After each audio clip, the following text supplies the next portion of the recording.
Merci de nous rejoindre dans ce journal. Au sommaire de l'actualité, à Ziguinchor, en Casamance, des rues vont être débaptisées. Il faut en finir avec les noms des personnalités françaises qui rappellent la période coloniale. Défend le nouveau maire de la ville, l'opposant Ousmane Sonko.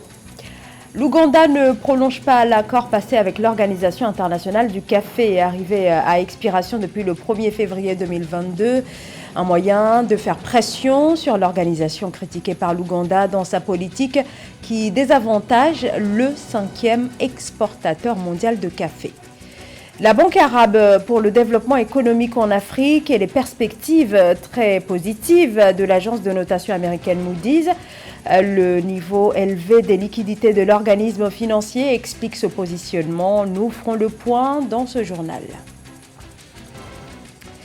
Mais tout d'abord, ces milliers de Zimbabwéens rassemblés dimanche à Harare pour une mobilisation politique en faveur de l'opposant Nelson Chamisa.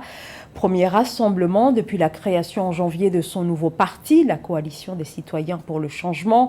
Dernier acte dans sa rupture avec le mouvement pour le changement, parti historique. Ce grand meeting de Nelson Chamisa marque le début de sa campagne en vue des élections législatives prévues en mars, scrutin à valeur de test avant les élections générales de 2023.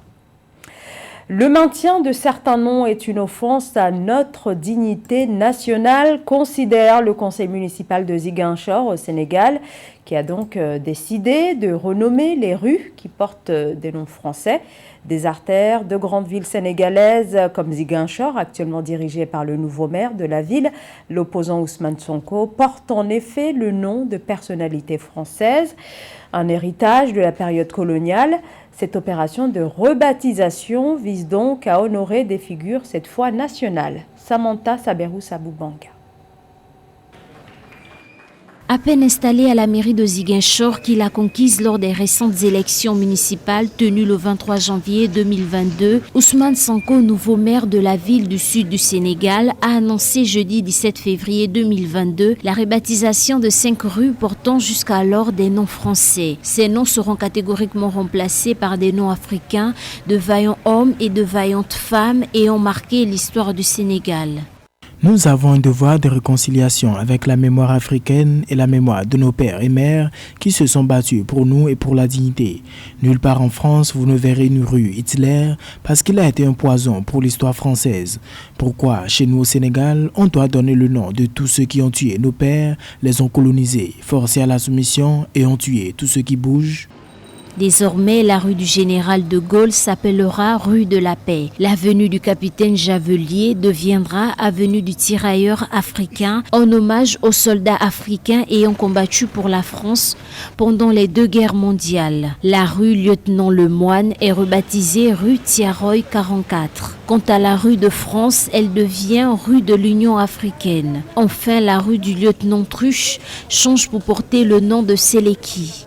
Et si on regarde un petit peu dans beaucoup de capitales africaines, on doit avoir ce genre de problème.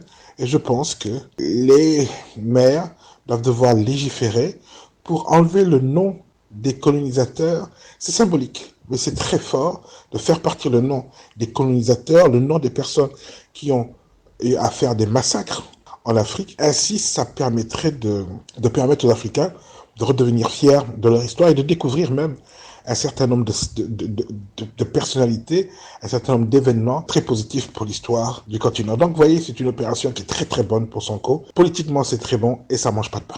La rebaptisation des rues africaines, au cœur des débats depuis des décennies, sonne comme un devoir de mémoire et comme une véritable quête d'identité pour de nombreux Africains. Hommes politiques jugés anti-système, opposants farouches du régime actuel, Ousmane Sonko, figure anti-impérialiste également, a fait de la dénonciation de la France-Afrique un cheval de bataille. L'Ouganda quitte l'Organisation internationale du café, décision désormais officielle. Ce départ n'est pas définitif, il s'agit d'une suspension de l'adhésion pour une période de 2 ans, le choix de l'Ouganda. Le 5e exportateur mondial de café dénonce régulièrement le fonctionnement de l'organisation au niveau notamment des pratiques commerciales, loin de favoriser les producteurs et les consommateurs de l'Ouganda. Amen Edji.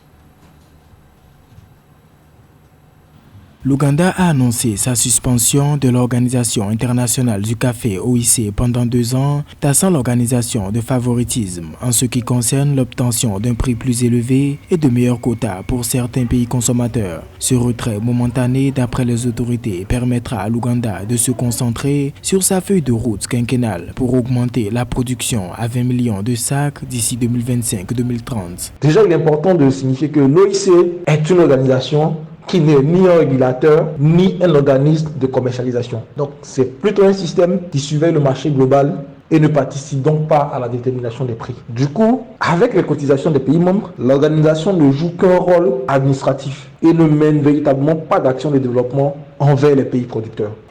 L'Ouganda commercialise son café dans le cadre de l'accord OIC de 2017 qui, selon les parties prenantes, ne favorise pas les agriculteurs et les autres acteurs. Outre la prise en compte de la valeur ajoutée, certaines des attentes de l'Ouganda touchent la question de la volatilité du prix du café, la classification des cafés à l'OIC qui ne favorise pas l'unicité du pays en tant que lieu de naissance du café Robusta ou l'Éthiopie étant l'origine de l'Arabica. Cette situation, je dirais, ne va pas impacter son économie dans la mesure où l'OIC n'a aucune intervention sur le marché. Cette inaction de l'organisation commence à la décrédibiliser auprès de plusieurs pays organisateurs. Et donc, comme les États-Unis en 2018, aujourd'hui l'Ouganda a décidé de ne pas prolonger sa signature dans le cadre du traité de 2007.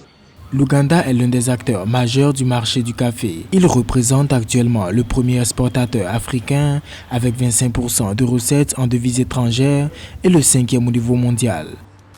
Moody's attribue une note de A à 2 à la Banque arabe pour le développement économique en Afrique avec une perspective positive. L'agence de notation s'appuie notamment sur la capitalisation de l'organisme financier et son niveau d'endettement actuel, mais également le fait que l'institution entend prochainement se lancer sur les marchés internationaux des capitaux. Plus de précisions avec Amenedji. La Banque arabe pour le développement économique en Afrique, BADEA, a reçu de l'agence de notation Moody's une note d'émetteur à long terme en devise AA2 avec perspective positive. Il s'agit de la première du genre attribuée par l'agence à l'institution bancaire, une notation dont les principaux facteurs font référence, selon Moody's, à une position de capital très solide et un faible effet de levier, un niveau extrêmement élevé de liquidité soutenu par une gestion et des politiques de liquidité prudentes. La notation de Moody's Investor Service prend en compte le fait que la Banque arabe de développement économique pour l'Afrique contribue elle-même à l'allègement du poids inhérent à ses prêts sur les États bénéficiaires de son aide à travers un système de rééchelonnement du paiement des arriérés. Selon Moody's, la performance des actifs de la BADEA s'améliore depuis plusieurs années.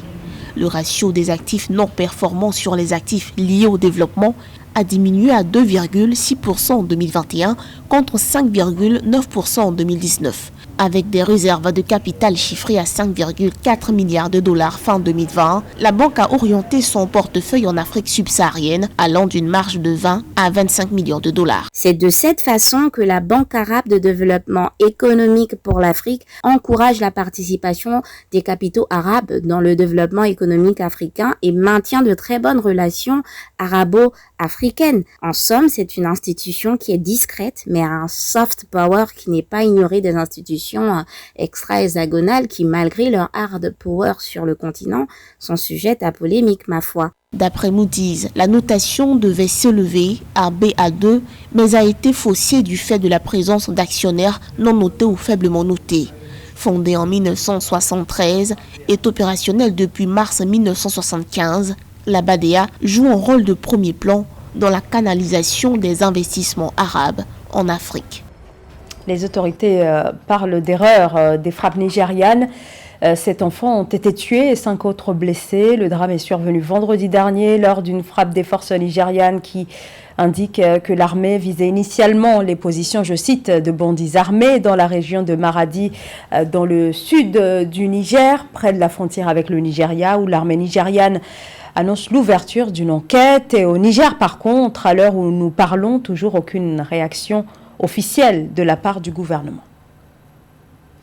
Le nord du Cameroun est frappé par une vague de sécheresse qui menace directement le quotidien des habitants car les niveaux d'eau baissent. Sur le fleuve Benoué, le plus important de la région, c'est de là qu'un grand barrage hydroélectrique tire sa source d'énergie. Eh bien, on assiste à une chute importante de son débit. C'est un reportage de Roméo Tignan. Au nord du Cameroun, pénible situation pour Diengue Djokay, qui, face à la sécheresse dans sa région, n'aura pas de rendement cette année 2022 sur l'investissement d'un jardin de pastèques. J'ai tellement dépensé beaucoup, mais je n'ai même pas eu le recette de 10 000 francs. Presque 700 000 que j'ai dépensé ici dans le champ là. Donc je suis comme ça pour battre, pour avoir même à manger. Sinon je suis tellement dépassé. Cette technique d'irrigation pourrait lui apporter un peu de chance. L'eau qu'utilise Diengue provient de ce fleuve, la Benoué. Son débit a drastiquement chuté il y a plusieurs mois. Il y a de cela moins de 10 ans, tous ces espaces étaient recouverts d'eau en cette saison. Et actuellement, c'est le contraire, il n'y a plus d'eau et puis on voit plutôt des espèces herbacées qui poussent à la place là où les eaux se trouvent, c'est-à-dire sur les îles du fleuve. Ousmane tient pour sa part des bétails rachetés chez des bergers. Du fait de la baisse du débit du fleuve Benoué, c'est tout un autre moyen mis en place pour nourrir le bétail, habitué autrefois à l'herbe fraîche. Bon, les bœufs que vous voyez maintenant, là, on est en train de nourrir. On achète les bœufs en boule étant chétifs. Bon, quand on achète les chétifs, on vient les traiter. Bon, on traite l'engraisse, ils ne sortent pas, ils ne mangent pas les herbes. Mais ça fait 3 mois, on les revend. Dans les régions sahéliennes du Cameroun, l'on craint au mois de mars. Ce mois entame le début d'un semestre de grande sécheresse. Sidi Barré gère un comité de lutte contre le fléau. Ouvert au dialogue, il interpelle les autorités. À faire, c'est que quand la proposition de mettre en place un comité de gestion durable de cette ressource qu'est la Benoué. Si cette concertation voit le jour, ce sera un plus et tous les acteurs concernés pourront apporter des solutions. Le fleuve Benoué, cependant, fournit l'électricité à tout le septentrion du Cameroun grâce au barrage hydro de Lac d'eau dans le nord du pays. La FIBA, la Fédération internationale de basketball, lance un tout nouveau programme qui s'adresse directement à la jeunesse africaine. Le programme s'articule autour de la détection de nouveaux talents et pour ce faire, des camps seront mis en place et seront encadrés par des experts de la FIBA. Samantha Saberou-Saboubanga. La Fédération internationale de basketball FIBA Afrique a récemment lancé un programme de développement de la jeunesse dénommé FIBA National Youth Camps à travers le continent. La Guinée et l'île Maurice ont été les premiers hôtes de ces camps qui se sont déroulés du 8 au 13 février 2022. Les FIBA National Youth Camps seront gérés par Alphonse Billet, directeur exécutif des FIBA Afrique, Jean-Michel Mara-Rosson, président du conseil de développement de la FIBA, et Franck Traoré, chef des opérations basketball de NBA Afrique. C'est une bonne chose évidemment pour le développement du basketball, mais ces fédérations nationales-là ont du mal à se structurer en elles-mêmes et on a l'impression que c'est un programme qui passe au-dessus des fédérations finalement, qui enjambe finalement ces fédérations et qui sera peut-être un peu à leur détriment et au détriment des championnats nationaux. L'objectif visé par ces initiateurs est d'aider les fédérations nationales à détecter les nouveaux talents et à construire des programmes de développement pour les joueurs et les coachs locaux. Ces camps seront encadrés par des coachs experts de la FIBA et de la NBA selon l'instance dirigeante du continent africain. Chaque camp rassemblera 30 à 40 filles et garçons âgés de 14 à 18 ans. Je ne suis pas sûr que ça comble les lacunes présentes dans le milieu du basket parce que ça ne s'attaque pas à la racine des problèmes de financement, par exemple, de manque de moyens ou encore de manque d'encadrants qualifiés également dans certains pays. Après Maurice et la Guinée, l'édition 2022 des FIBA National Youth Camps se poursuivra au Mozambique du 15 au 20 février. En Ouganda du 21 au 26 février, en Algérie du 22 au 27 février et enfin au Tchad du 1er au 6 mars. 2 autres camps sont également prévus en République démocratique du Congo du 1er au 6 mars et à Madagascar du 7 au 12 mars, mais ils n'ont pas encore été confirmés définitivement. C'est la fin de ce journal. Merci de votre fidélité. L'information continue sur Africa 24.